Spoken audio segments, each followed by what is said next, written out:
Hi friends, welcome back to my channel. I'm Abby from Abby's Bookish Life, and today I am going to be sharing with you some Black LGBTQ books. So I'm very excited to share this list with you and just encourage you to continue making education on other cultures part of your life experience. I personally have noticed as I have been going through the books that I am reading or that other people I know are reading that there's a severe lack of authors of color and LGBTQ authors, and I really want to make a change in that, and that is a way that I think I can make a difference in my own life and I can further educate myself, because it is my own responsibility to educate myself. So I feel like this is a great way to further my information on it and support the Black community, the Black authors, and the LGBTQ authors that are writing these stories that need to be told.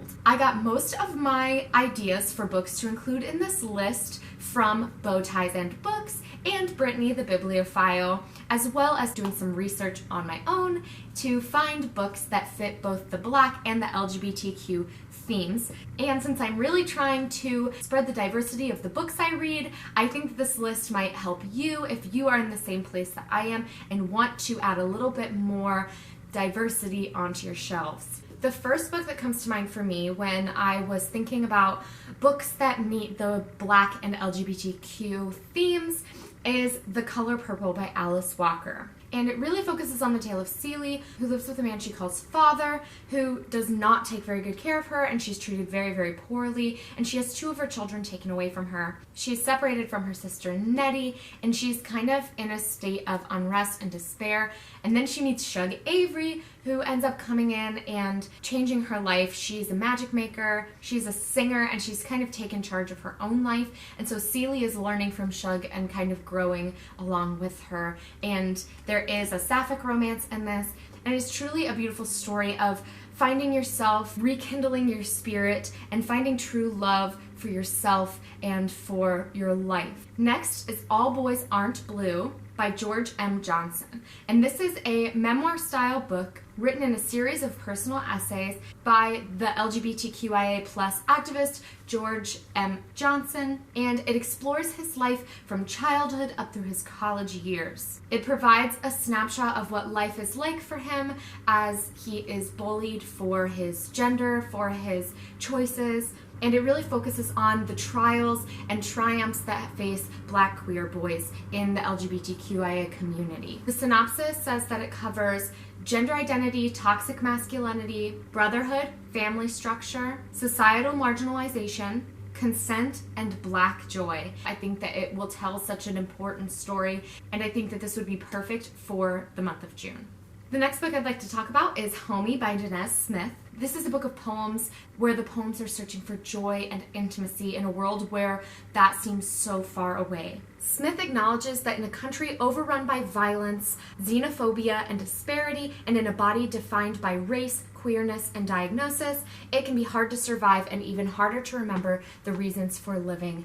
And I think that that is just such a great message, and that you should pick this book up. Next up is Patsy by Nicole Y. Dennis Ben. It centers around the main character Patsy, who was born in Jamaica, and her long-awaited visa to America, where her best friend has moved to New York and is sending her letters about this new beautiful life that she could have in New York City if she could only get to America. However, Patsy has some things that are holding her back in Jamaica, and she doesn't include to take with her, including her daughter, True, who is 5, and her mother, who is overzealous and really doesn't want her to go. So Patsy makes it to America, and it is not what she expected. It is not what the letters made it seem to be, and she is living as an undocumented immigrant in Brooklyn, and it follows her story from there. This book provides a great exploration into self-discovery, self-preservation, and the American dream for so many people who looked to America to provide a better and happier and safer life,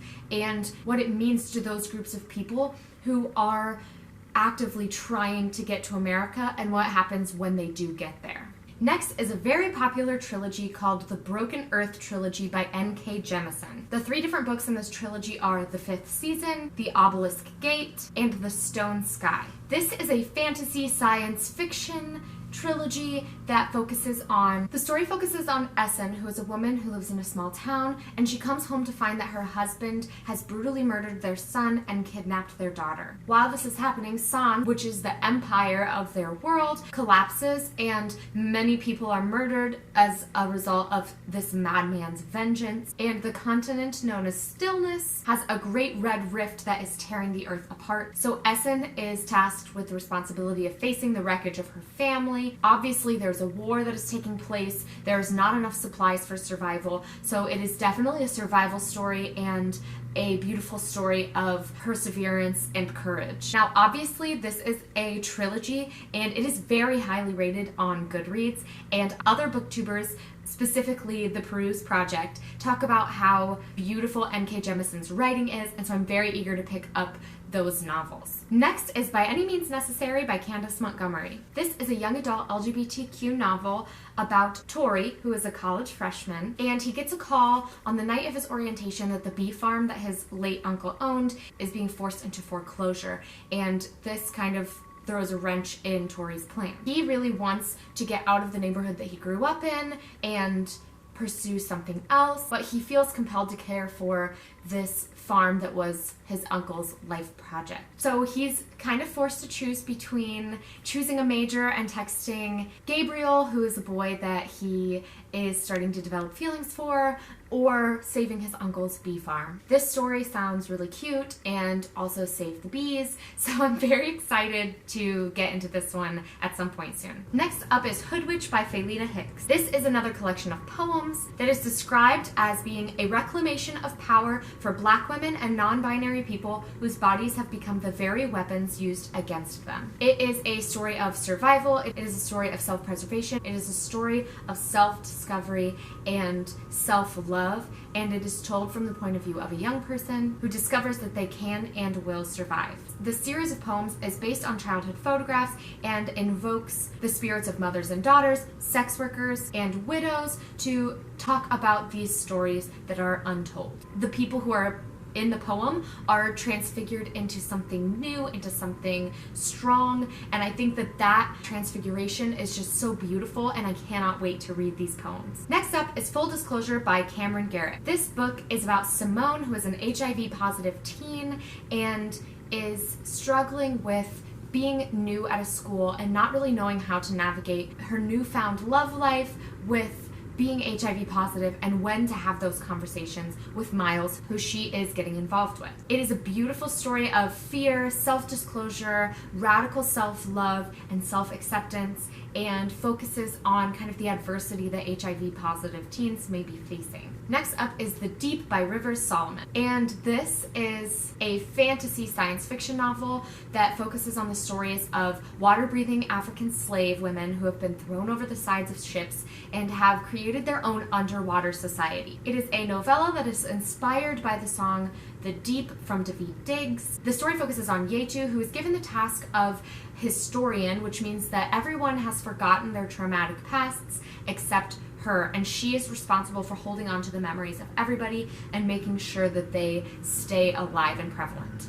I think this sounds like a very intense and very meaningful novella, and I think it will definitely hit hard. Another book by Akwaeke Menzi is Pet, and this is a fantasy young adult LGBTQ novel where a girl named Jam meets a creature named Pet who emerges out of one of her mother's paintings. Now, she lives in a world where everyone is convinced that monsters do not exist, and Pet has come out of this painting to hunt another monster, and so Jam has to help Pet achieve that goal and is very torn about how to handle this because the society she lives in doesn't even believe that monsters exist. This sounds so cute, and the idea of a creature coming out of a painting and befriending a young girl is so interesting. Next is a collection of poems called Build Yourself a Boat by Kimon Felix. This is a story about mental health, about healing, about recovery from trauma, and about survival. It talks about the messiness of survival and generational trauma, and so I think that's an important narrative that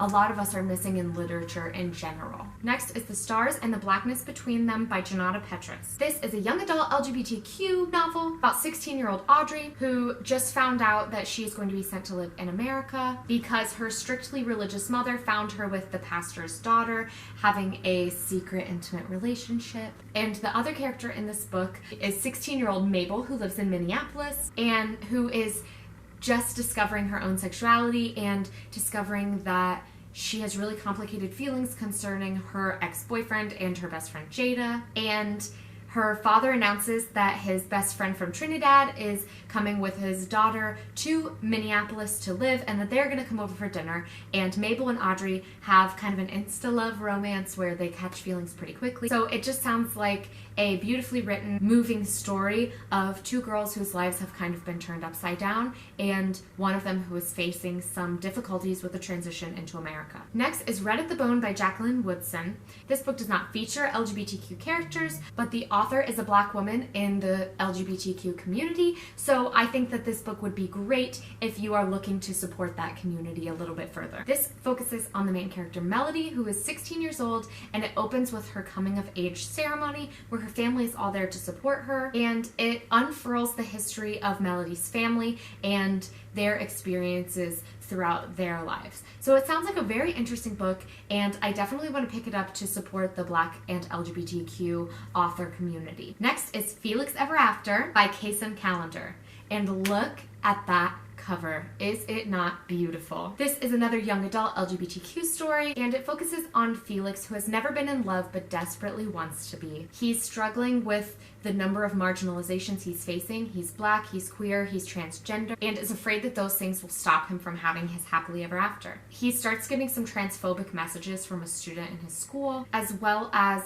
some old images of him before he transitioned, and comments of people using his dead name, and it follows his story as he journeys through self-discovery and questioning that redefines his most important relationship, how he feels about himself. I definitely think that if you are looking for more information on the transgender community, about language and support in that area, I think that this book might be perfect for you, and I'm very excited to read it. I think that it is going to be one of my favorites. Next is Clap When You Land by Elizabeth Acevedo. This focuses on two characters, Camino and Yahaira. Yahaira is told that her father died in a plane crash, and Camino gets to the airport and finds crowds of crying people. And now that they have both lost a father, they are struggling through learning how to navigate life, and during this process they learn of each other and kind of grow from each other. So this just sounds like a beautiful story of a woman in New York and a woman in the Dominican Republic